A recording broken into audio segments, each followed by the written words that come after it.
Hello kids, welcome to grade 10 geography class. In today's class we're going to discuss chapter number 7 which is Lifelines of Indian Economy and आज का जो session है वो है session number 1.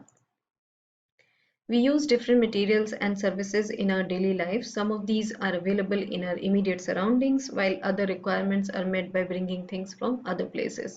तो हम लोग अपने अगर हम लोग देखें रोज जो चीज़ें यूज़ करते हैं या मटेरियल्स यूज़ करते हैं या सर्विसेज यूज़ करते हैं तो वो कुछ चीज़ें जो होती हैं वो हमारे इमीडिएट सराउंडिंग में अवेलेबल रहती हैं वाइल अदर जो चीज़ें हैं अदर रिक्वायरमेंट्स हैं वो ऐसी चीज़ें होती हैं कि हमको कहीं से उनको लानी पड़ती हैं and we have to meet the requirements by bringing things from other places. तो हम कुछ चीज़ें we get it from a shop, कुछ चीज़ें we get it from online, या we have to go to different city altogether to find something. So this is what it is कि कुछ चीज़ें हम लोग जो यूज़ करते हैं रोज that will be available in our home, कुछ इमीडिएट सराउंडिंग में एंड कुछ then we have to bring from some other places. Goods and services do not move from supply locales to demand locales on their own. The movement of these goods and services from their supply locations to demand location necessitates the need for transport. तो goods and services जो हैं वो अपने आप move नहीं करते हैं from supply location to demand जो location होती है. If we want something, let's say from Calcutta, so that thing will not come to us from it on its own. तो उसको एक जगह से दूसरी जगह तक पहुंचाने के लिए कुछ उसको करना पड़ेगा, या तो फिर somebody has to go, वहां से लाना पड़ेगा, या फिर उसको पार्सल किया जाएगा. तो it won't go on its own. तो मूवमेंट जो होता है इन गुड्स एंड सर्विसेज का फ्रॉम जो उनकी सप्लाई लोकेशन है वहां से उनकी डिमांड लोकेशन पे, तो उसके एक जगह से दूसरी जगह तक लाने के लिए उसके लिए ट्रांसपोर्ट की जरूरत पड़ती है. Movement to these goods and services can be over three important domains of earth, which is land, water and air. Based on these, transport can also be classified into land, water and air transport. So movement of जो ये goods and services होता है that can be over three important domains जो हैं उस पे हो सकता है, which is land, water and air. तो based on these transport वो classify करे जा सकते हैं in land, water and air transport पे. तो means of transport में first is land transport और उसमें आते हैं roadways, railways and pipelines. Water में आता है inland and overseas, and then air transport में अगर हम देखें तो आता है डोमेस्टिक एंड इंटरनेशनल एयरवेज. फिर domestic is divided into public undertaking and private airlines. Today, the world has been converted into a large village with the help of efficient and fast-moving transport. Transport has been able to achieve this with the help of equally developed communication system. Therefore, transport, communication, and trade are complementary to each other. आज जो world है that has been converted into a large village की तरह हो गया है with the help of जो efficient and fast moving transport है. तो you order something from online and you get it the next day. It just because जो fast moving जो transport system है उसकी वजह से this is possible. And transport has been able to achieve this with the help of, उसके लिए चाहिए उसको बहुत ही developed जो communication system है उसकी ज़रूरत है. So therefore transport, communication and trade ये तीनों जो हैं वो complementary हैं एक दूसरे के. Today, India is well linked with the rest of the world despite its vast size, diversity and linguistic and socio-cultural plurality. Today, आज अगर हम लोग इंडिया को देखें तो India is well linked with the rest of the world despite इसके कि India का बहुत बड़ा साइज है, डाइवर्सिटी बहुत है हमारी कंट्री में, बहुत सारी डिफरेंट लैंग्वेज बोली जाती हैं एंड ऑल्सो सोशियो कल्चर प्लुरैलिटी बहुत है हमारे यहाँ. डिस्पाइट दैट इंडिया अब आज अगर हम लोग देखें तो बहुत ही अच्छे से लिंक्ड है with the rest of the world. India has one of the largest road networks in the world, aggregating to about 2.3 million kilometers at present. In India, roadways have preceded railways. So, India में one of the largest road networks है in the world. अगर हम लोग उसको देखें तो and वो aggregate करता है टू अबाउट 2.3 मिलियन किलोमीटर वो है उसकी जो लेंथ अगर हम देखें एट प्रेजेंट. एंड इंडिया में जो रोडवेज है उसने प्रोसीड किया है रेलवेज को. The growing importance of road transport, vice versa, rail transport is rooted in the following reasons. Construction cost of roads is much lower than that of a railway lines. Broad roads can traverse comparatively more dissected and undulating topography. तो जो growing importance of road transport है वो इसमें rooted है कि उसके दो reasons हैं. कंस्ट्रक्शन जो है रोड की वो काफी लोअर है than making the railway lines, and roads can travels comparatively more dissected and undulating topography में वहाँ पहुंच सकती हैं, जबकि जो रेल है वो नहीं पहुंच सकता है हर जगह. So that is why these are two main reasons. Roads can negotiate higher gradients of slopes and as such as can traverse mountains such as the Himalayas. Road transport is economical in transportation of few persons and relatively smaller amount of goods over short distances. तो roads जो है वो negotiate करते हैं higher gradients, वो कहीं भी slope हो या कुछ भी हो, mountain हो, वहाँ पे roads बनाए जा सकते हैं. Road transport जो है वो economical है in transport of few people. अगर करना है उसको तो relatively small amount of goods और शॉर्ट डिस्टेंस अगर लेके जाना है तो उसके लिए रोड ट्रांसपोर्ट जो है वो बेस्ट है. It also provides door-to-door service, thus the cost of loading and unloading is much lower. Road transport is also used as a feeder to other modes of transport, such as they provide a link between railway stations, air and seaports.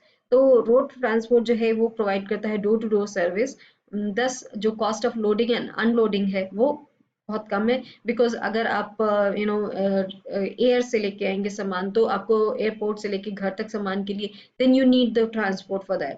But when you are using trucks और any other transport via roads then वो door to door service होती है उसकी. So that is why you do the loading and unloading, वो much lower उसके charges रहते हैं.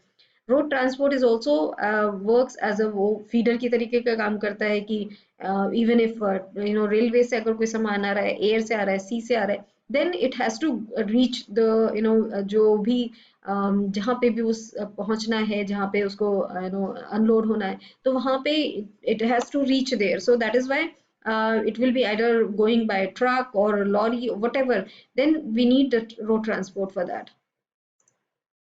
In India, roads are classified in the following 6 classes according to their capacity. तो India में 6 तरीके से 6 क्लासिफिकेशन है रोड्स का, and that is according to जो उनकी कैपेसिटी है उससे. तो फर्स्ट है golden quadrilateral super highways, national highways, state highways, district roads, other roads and border roads.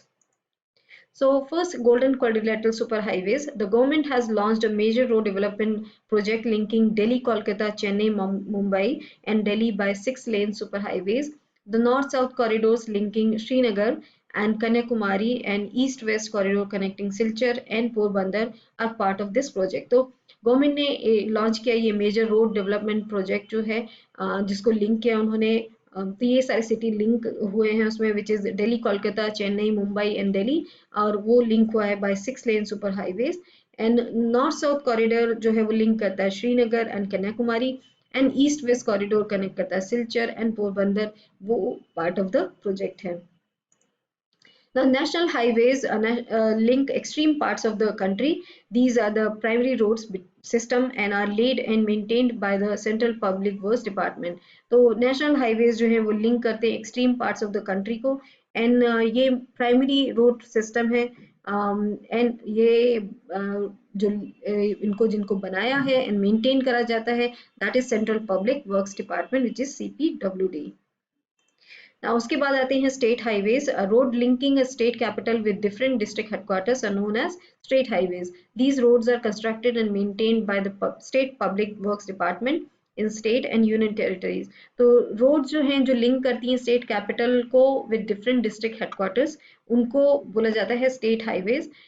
ये जो रोड है वो कंस्ट्रक्टेड एंड मेंटेन्ड बाय होती है state public works department, which is PWD in the state and union territories में. District roads are the roads those connects the district headquarters with other places of the district. These roads are maintained by the जिला परिषद. District roads जो होती हैं वो connect करती हैं district headquarters को other places of the district से, and ये road जो होती हैं वो maintain होती हैं by जिला परिषद.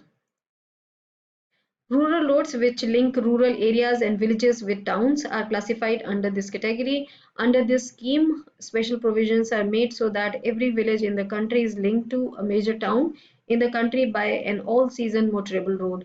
तो रूरल रोड जो है वो लिंक करती है रूरल एरियाज एंड विलेजेस को टाउन से एंड उनको बोला जाता है rural road.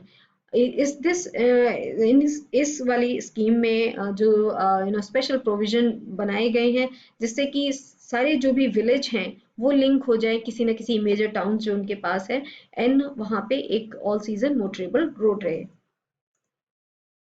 Apart from these border roads organization, a government of India undertaking constructs and maintains roads in the bordering areas of the country. तो इन सारी roads के अलावा there are border roads also. तो border road organization of government of India undertaking वो construct करती है, maintain करती है roads in the bordering areas of the country. तो जो areas हैं जो border करते हैं with different countries, तो उनको ये जो गवर्नमेंट ऑफ इंडिया अंडरटेकिंग है वो कंस्ट्रक्ट करती हैं, उसको बोलते हैं border roads. Roads can also be classified on the basis of the type of material used for their construction, such as metalled and unmetalled roads. Metal roads may be made of cement, concrete, or even bitumen of coal. Therefore, these are all-weather roads. Unmetalled roads go out of use in the rainy season. Roads उनको एक अलग तरीके से भी qualify किया जा सकता है, क्लासिफाई किया जा सकता है, which is the material use. तो मटेरियल यूज पे हम लोग उसको क्लासिफाई करते हैं दो पार्ट्स में, which is metalled and unmetalled road. Metal road जो है वो मेड आउट ऑफ सीमेंट है, कंक्रीट है या इवन बिटमेन ऑफ कोल है, देयरफॉर वो है all weather roads. Unmetalled road जो है वो they go out of use rainy season में, वो उन पे लोग नहीं चल सकते हैं. The length of road per 100 square kilometer of area is known as density of roads. Distribution of road is not uniform in the country. Density of all roads varies from only 10 km in Jammu and Kashmir to 375 km in Kerala with the national average of 75 km. तो जो length of road है per 100 square kilometer of area, उसको बोला जाता है density of road. Distribution of road जो है वो हमारी कंट्री में यूनिफॉर्म नहीं है, कहीं पे बहुत अच्छी रोड है, कहीं पे बिल्कुल रोड नहीं है, तो यूनिफॉर्म नहीं है डिस्ट्रीब्यूशन जो है रोड्स का हमारी कंट्री में. And density of all roads जो है वो वेरी करती है फ्रॉम 10 किलोमीटर जो जम्मू एंड कश्मीर में है टू, अगर हम लोग देखें जो 375 किलोमीटर है केरला में, और उसका जो नेशनल एवरेज है वो है 75 kilometre. So that's all we have discussed in this session about roads, classification of roads किस तरीके से है, density of roads क्या होता है. So that's all in this session. Thank you.